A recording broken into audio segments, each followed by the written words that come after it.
ٹھیک ہے، روحانی تو ہم سب ہیں. دنیا میں جتنے انسان ہیں وہ سب روحانی بھی ہیں، جسمانی بھی ہیں، اور بھئی ہر ایک میں روح ہے نا، تو جس میں روح ہے وہ روحانی بھی ہے. اب مسئلہ یہ ہے کہ جو روح کو وقت دے گا، یعنی اپنی روح کو پاکیزہ کرے گا، اسے بیدار کرے گا. لطیف روح ہے، وہ ثقیف ہو جاتی ہے ہماری بدعمالیوں کی وجہ سے. اس کو جب لطیف کیا جاتا ہے، جتنی محنت ہم اپنے جسم پر کر رہے ہوتے ہیں اس سے آدھی محنت بھی اگر کوئی روح پر کرے. روح کی غذا کیا ہے؟ اللہ کا ذکر ہے. چلتے پھرتے ہر وقت اللہ کا ذکر کر رہا ہے. روح کی غذا کیا ہے؟ اللہ کا کلام ہے. روح کی غذا کیا ہے؟ سچ بولنا ہے. روح کی غذا کیا ہے؟ رزق حلال کھانا ہے. ٹھیک ہے. روح کی غذا کیا ہے؟ پاک اور طیب چیزوں کو دیکھنا ہے. تو جب بندہ اپنی روح کو اس ماحول میں لے کر آتا ہے تو اس کی روح بیدار ہونا شروع ہو جاتی ہے. اور پھر روح جب بیدار ہوتی ہے نا تو پھر اسے قوت پرواز ملتی ہے. پھر انسان بیٹھا یہاں ہوتا ہے، اور کیونکہ جسم کو جانے آنے کے لیے چیزوں کی ضرورت ہوتی ہے نا، روح کو تو نہیں. تو آنکھیں بند کی اور کہیں کا کہیں پہنچا ہوا، یہ پرواز ملتی ہے. اور یہی وجہ ہے کہ جسم اور روح کا آپس میں مکالمہ ہوتا ہے. دیکھیں ہارٹ جو ہے نا، ہمارا قلب جو ہے، یہ کیپٹل ہے، دارالحکومت ہے. یہاں پاکستان کا دارالحکومت کون سا ہے؟ اسلام آباد. انسان کی جو جسم ہے اس کا کیپٹل کیا ہے؟ دل، ہارٹ، قلب. اب اس قلب پر دو لوگ حکومت کرنا چاہتے ہیں. ایک آپ کا نفس ہے اور ایک آپ کی روح ہے. دونوں چاہتے ہیں کہ اس پر ہماری حکومت ہو. سب سے پہلے نفس آفر کرتا ہے باڈی کو کہ بھئی میرے ساتھ آ جاؤ. زبان کو کہتا ہے میرے ساتھ آ جاؤ. زبان کہتی ہے مجھے کیا ملے گا، سمجھانے کے لیے بتا رہا ہوں. کہتا ہے بھئی جو بکنا ہے بکو، جو کہنا ہے کہو، آزادی ملے گی تمہیں. کانوں سے کہتا ہے نفس کے جو سننا ہے سنو.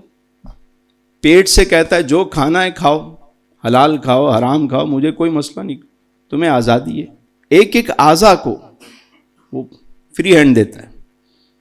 اور جب روح دعوت دیتی ہے تو روح کہتی ہے بھئی میری حکومت کرو قلب پر. تو اعضا اس سے پوچھتے ہیں، زبان پوچھتی ہے، تو وہ روح کہتی ہے کہ تمہیں سچ بولنا پڑے گا. اگر میری حکومت قائم ہوگی تو تمہیں سچ بولنا پڑے گا. لقمہ حلال کھانا پڑے گا، وہ بھی بقدر ضرورت. آنکھیں کہتی ہیں، کہتا ہے حلال دیکھنا پڑے گا. کان کہتے ہیں حلال سننا پڑے گا. تو وہ سب کہتے ہیں بھئی اتنا سب کچھ کریں، اتنی پابندیاں کریں تو ہمیں ملے گا کیا؟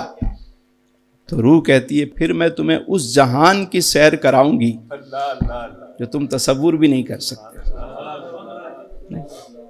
امام ایک مرتبہ بیٹھے ہوئے ہیں اور ایک شعر ہے ان کا. بعض باتیں سمجھانے کے لیے ہوتی، حقیقت میں یہ مکالمے نہیں ہوتے، جسٹ سمجھانے کے لیے باتیں. بیٹھے ہوئے لکھ رہے ہیں، لکھتے لکھتے اچانک فرماتے ہیں ارے اے خدا کے بندو، کوئی میرے دل کو ڈھونڈو.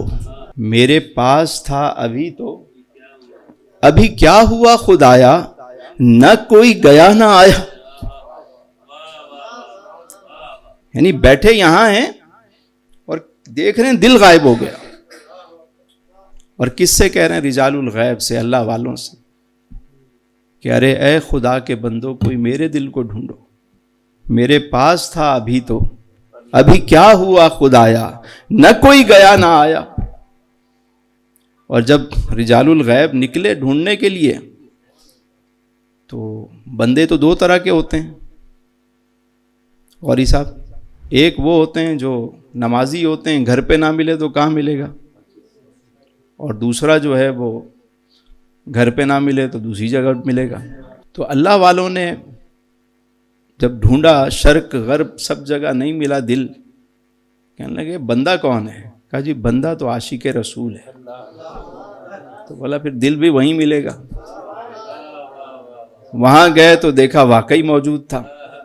واپس آئے، آ کر بتایا کہ ہمیں اے رضا تیرے دل کا پتہ چلا بمشکل، در روضہ کے مقابل وہ ہمیں نظر تو آیا، یہ نہ پوچھ کیسا پایا.